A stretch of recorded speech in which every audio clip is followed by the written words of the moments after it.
Once again, progressives showing they operate on the standards of the soft bigotry of low expectations, with an Oregon school district now openly coming out and claiming that they will not be having reading, writing, and arithmetic requirements to pass and go on to the next grade level or graduate from the school itself. And why is that? It's because they claim that it may be disproportionately affecting students of color. Well, is that the case? If that's so, then what you're operating on is the soft bigotry of low expectations. And if that's not the case, then what you're doing is using students of color as a scapegoat to try and get out of the fact that you dropped the ball so hard on educating these students that you needed to use the plight of racial justice to escape the fire that you would soon be thrown into. Let's go ahead and jump into this. Oregon governor signs bill ending reading and math proficiency requirements for graduation. Isn't that just fascinating? And I wonder what this is in response to. We'll go ahead and jump into that. Let's go. Oregon Governor Kate Brown privately signed a bill last month ending the requirement for high school students to prove proficiency in reading, writing, and arithmetic before graduation. Brown, a Democrat, did not hold a public signing on the issue or issue a press release regarding the passing of Senate Bill 744 on July 14th. The measure, which was approved by lawmakers in June, was not added to the legislative database until more than 2 weeks later on July 29th, an unusually quiet approach to enacting legislation.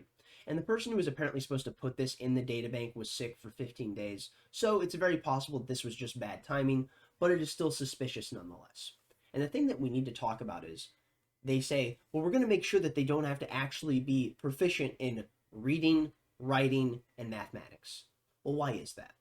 It's because they're trying to cover their ass from how much they drop the ball on actually having proper education for these students, because government education is a fucking failed system at a minimum. The amount of people that I interacted with when I was in public school that just had no capacity to understand or do anything that we were doing and were consistently failing because they had no one that was actually willing to step in and teach them, and the system was allowing them to just skate along consistently and act like nothing more than brainless mooks going about passing their classes even though they didn't know a thing about anything that was happening.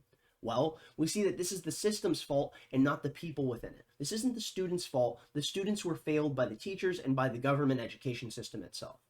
And with that, we see that after shutting down the education system for 3 years, well, if what's happened is you stunted people's ability to learn and you've completely upended these children's, let's say, expansion on their cognitive front, well, what do you have? You have a way that you can cover your ass by making sure that all of these students can go ahead and pass without having to be proficient in math, reading, or writing, or any of the things that they need to actually be efficient in life further on. Isn't that just unbelievable? They do not give a shit about your children. They will gladly leave them in the dustbin of history and put them in the future state of poverty without having proper education, as long as it means that they can skate by and not have to deal with the ramifications from the actions that they advocated for. Oregon being a place that is fucking lost, much like California, much like Washington, D.C., Oregon has already instituted a mask mandate over the course of the past month, and this was something that was unbelievable to me. I saw this stuff starting to come around when we saw the COVID talk going about, but then we saw a county in Oregon institute it, and I was just mind blown. Here we see it was Multnomah County. I believe I pronounced that correctly. And if you're in a state where they're passing mask mandates, I would argue you're simply in a state where you should vote with your feet and fucking leave. What we see is the bill, which suspends proficiency requirements for students for 3 years, has attracted controversy for at least temporary suspending academic standards amid the COVID-19 pandemic. Backers argued the existing proficiency levels for math and reading presented an unfair challenge for students who do not test well, and Boyle said the new standards for graduation would aid Oregon's Black, Latino, Latinx, Indigenous, Asian, Pacific Islander, tribal, and students of color. So we couldn't just say it would aid the minority community. It would aid the students of the minority community. No, we have to wave the flag and specifically say we stand for Black, Latino, Latinx, Indigenous, Asian, Pacific Islander, tribal, and all students of color. Well, couldn't you just said all students of color? And the fact that if you were to flip that phrase around, it was to be a statement of, let's say, abject racism throughout the 60s, 70s, 80s, and 90s, but for some reason now we call people a person of color and it's not a racist idiom, is unbelievable. It's just unbelievable to me, because if you were to flip that around and say blank people, well, we know exactly what you're going to be tarred as, and it's a racist. So why is it that if we flip the words and we're using nothing more than identity politics and the hierarchy of racial justice, then it's perfectly okay to refer to people as the fact that they're nothing more than a person of color? I'd argue it's still racist.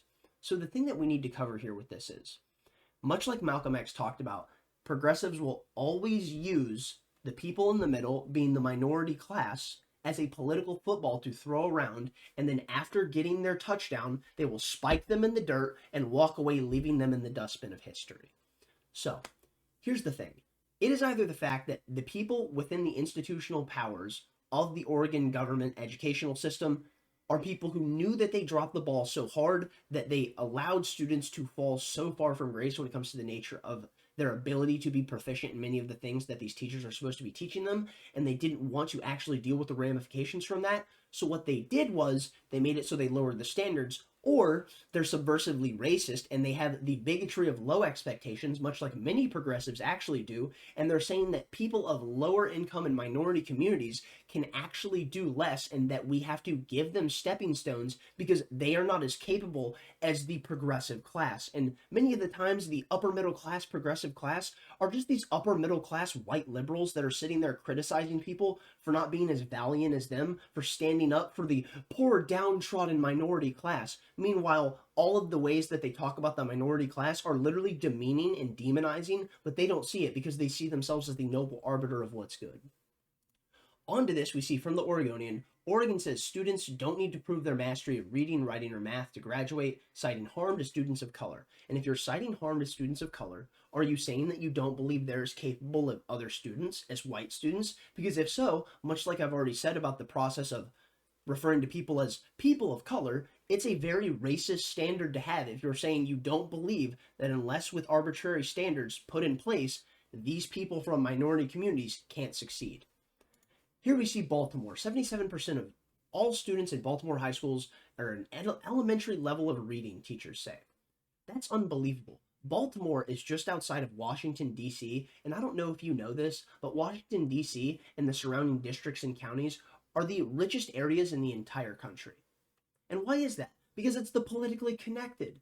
And these people would gladly sit there and make themselves wealthier and leave everyone else to be thrown completely into the past, where they will not be fucking remembered, where the only thing that will be talked about these people is the fact that they are nothing more than the serf class. Because we in Washington, D.C., the government apparatchiks, the people in media, we care so much about the nobility of the people of the world. That's why we've decided to make ourselves so rich that we can avoid the problems that the poor are suffering. Rather than advocating for the problems that the poor are suffering so they can escape them, no, we're just going to make sure that we get so wealthy so it's not something that befalls us. From Public School Review, for the 2023-24 school year, there are 156 public schools serving 77,807 students in Baltimore City Public School District.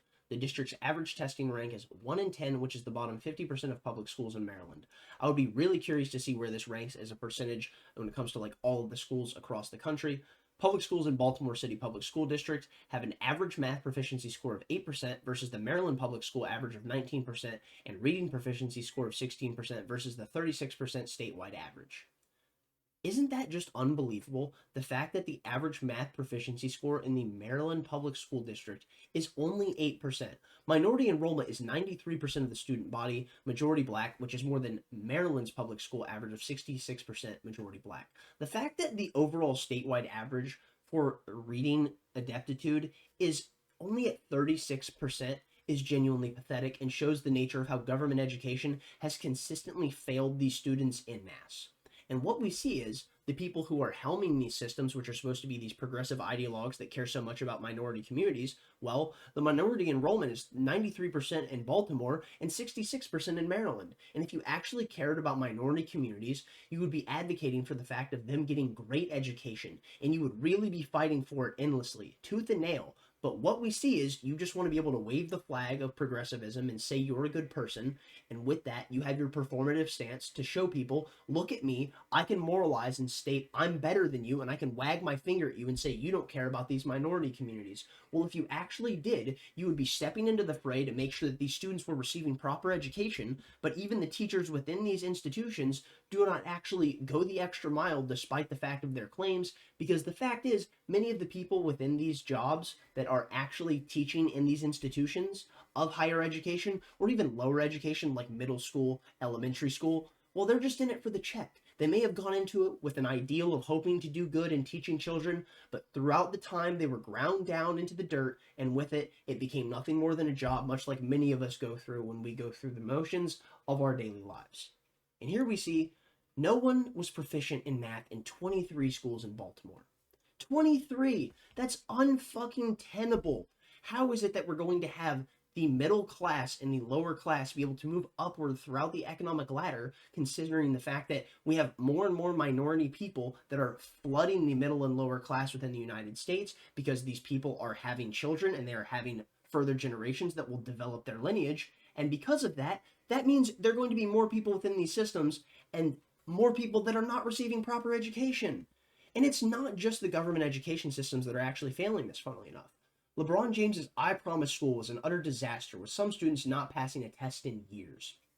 The data was not even given to the states, talking about the fact of how poorly these students were failing. Many of the times, the report cards were not even given to the parents, showing the fact of how poorly LeBron James' I Promise school was dropping the ball when it came to the nature of educating so many children. So here's the thing. I believe LeBron James meant well when he created this institution, much like I believe many of the people who go into being a teacher mean well when they go to do so.